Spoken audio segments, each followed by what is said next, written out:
Kwani huu mwezi una siku ngapi? Haya mahesabu. Mtatoboa kweli huu mwezi? Sasa mpaka jasho. Na hivi vitu mdukani. Mbona viko vile vile havisogei? Mungu afanye jambo jamani. Huu mwezi. Haya mahesabu au daftari sio langu.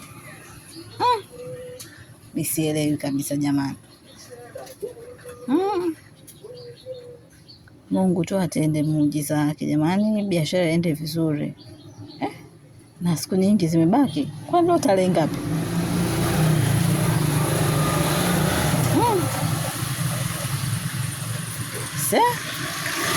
Haya mje dukani.